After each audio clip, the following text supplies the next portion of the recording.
Préparez-vous à être ébloui par des résidences d'exception, des panoramas à couper le souffle et des expériences de vie incomparables. Bienvenue dans un voyage où le luxe devient une réalité palpable. C'est beau, n'est-ce pas, hein? Imagine, tu cherches un travail où tu veux en changer et tu te poses la question. Au final, vendre un produit luxe, surtout dans l'immobilier, c'est plus facile que la vente de produits standards. Eh ben, on y répond, enfin on essaye, tout de suite dans cette vidéo. La première question à se poser est ce que représente le luxe. Disons-le clairement, il y a une histoire d'ego là-dedans. Si je vends une Ferrari, je serai davantage enclin à le dire que si je vends une Dacia. C'est un fait pour la plupart d'entre nous, mais ce n'est pas une raison suffisante pour qu'on s'y oriente. Le luxe sera plus facile d'un point de vue statutaire, on est d'accord. Il le sera aussi sur la partie concurrentielle, car elle est bien moins présente. Pour rester dans le monde de l'automobile, il y a bien moins de marques de luxe que de marques dites classiques. C'est également un secteur où les marges sont meilleures. On raisonne donc davantage produit que prix. Le boulot n'en est que plus intéressant.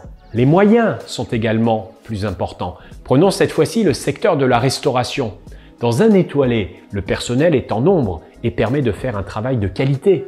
Dans un fast-food, on est souvent obligé de pallier une urgence, puis une autre. C'est d'ailleurs, et ça l'est toujours, le motif de colère du monde médical par exemple. Ça, c'est pour le côté pile.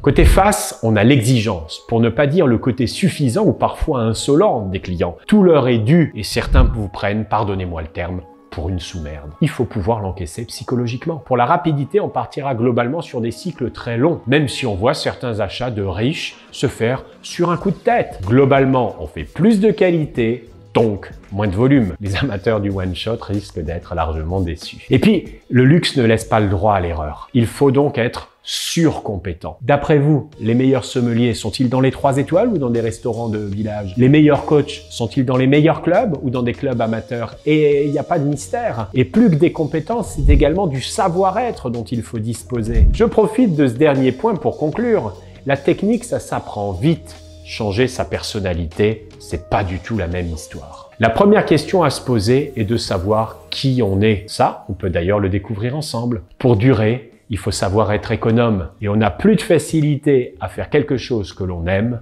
que d'aller contre nature. La voie à suivre en découlera. Tu veux acheter, vendre, investir ou même travailler dans l'immobilier, te réorienter. Ne laisse rien au hasard. Sécurise l'opération. Prends tout de suite un rendez-vous pour un coaching gratuit avec le lien en description pour que l'on parte sur des bases saines et sans aucune pression. À tous, je vous dis à très vite et dans tous les cas, on like, on partage, on s'abonne. Je vous dis merci, à très vite. Bye bye.